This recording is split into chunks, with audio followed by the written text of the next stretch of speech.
Have you ever felt completely invisible? Like the world just keeps walking past you, no matter how hard you try to be seen.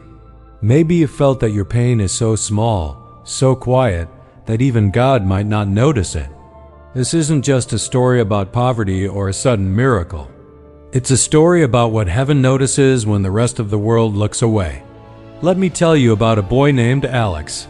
He was a young orphan, living all by himself in a broken-down wooden house at the very edge of the countryside.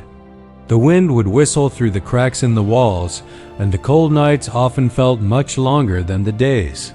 He had no parents, no family to speak of, and many nights, no food. The people in the nearby village knew of him, but most of them chose not to see him. Some simply ignored him.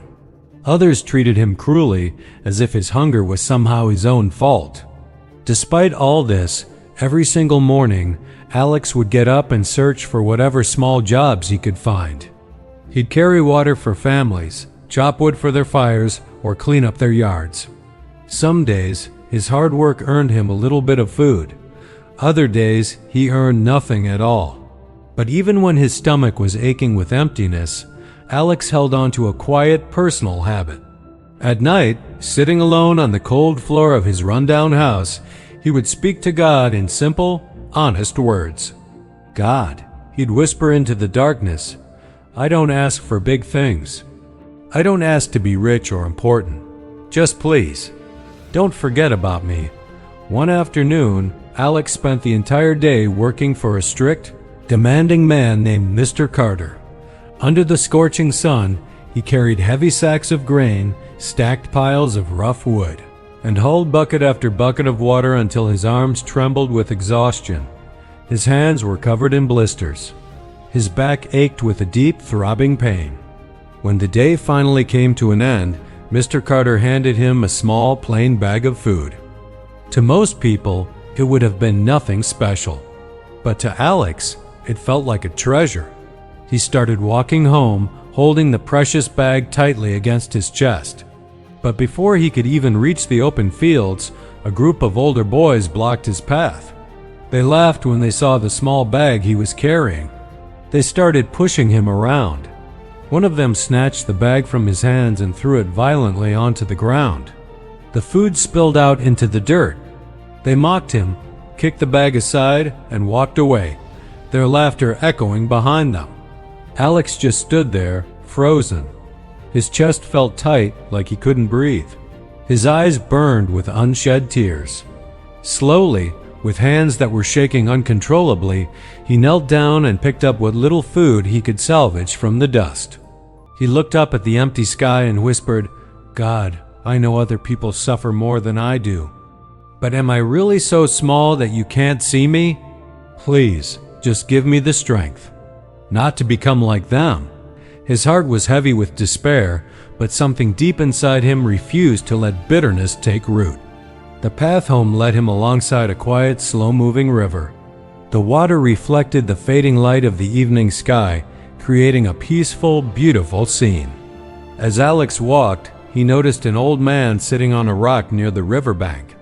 The man's clothes were worn and tattered. His shoulders were slumped with what looked like pure exhaustion. His face was pale and tired. Good evening, son, the old man said in a gentle voice. Do you have something you could share? I haven't eaten all day. Alex stopped. He looked down at the small, dirty bag in his hands. The little food that remained was barely enough for himself. His stomach growled, protesting the very idea. A voice of fear whispered in his mind, if you give this away, you'll go hungry again. But then, another voice, a softer and deeper one, reminded him of something his mother used to say long ago before she was gone. When you give from the heart, she would tell him, you never end up empty. Alex swallowed hard. His hands trembled, but he made a choice. He reached into the bag, took out the best piece of bread he had, carefully wiped it clean, and held it out to the old man. Please, he said quietly, take this. The old man's eyes softened with gratitude. He took the bread and ate it slowly, as if savoring every single bite. Thank you, son, he said when he was finished. You are kind." A warm feeling spread through Alex's chest. For the first time all day, he felt a sense of pride in himself. The old man then asked Alex if he would help him walk a little further. So they moved slowly together along the river path under the peaceful canopy of trees. The evening air was calm and quiet. Then, suddenly, the old man stopped. He turned to face Alex, and his tired eyes began to fill with a light that didn't belong to the setting sun. "Alex," he said gently, "do you know who you've been walking with today?" Alex blinked, confused. "With you, sir," he answered. "With a tired old man." The man smiled, and as he did, his face started to glow with a warm, golden light that seemed to come from within. "I have walked with you long before today," he said, his voice now filled with a strange power and love. "I was with you on all those nights you cried alone. I heard every prayer you whispered when no one else was listening. I saw every tear you tried so hard to hide." Alex's heart began to pound in his chest. His legs felt weak, as if they might give out. I only prayed to God," he whispered, his voice trembling. The man placed a gentle, warm hand on Alex's head. "I am the one who never left your side," he said. "I am your God." Alex fell to his knees, tears finally pouring down his face, not tears of sadness, but of overwhelming relief and awe. "I thought you forgot me," he cried. "I never abandoned you," God said softly. "You chose kindness even when you were in pain. And today, you helped me when you thought you were just helping a stranger." God then reached out and touched Alex's small food bag. Instantly, it became heavy in his hands. Alex looked inside and gasped. It was overflowing with fresh bread, rice, potatoes, and fruit. It was more food than he had ever carried home in his entire life. "What you give in love," God said, "I return to you multiplied." Alex walked home that night with a full bag and a heart full of peace. But the greatest gift he received wasn't the food. It was the absolute certainty that he was seen. He was known. He was loved. From that day forward, people in the village started to notice a quiet light in Alex. Kind people were drawn into his life. He learned a new skill, found honest and steady work, and began to study and grow.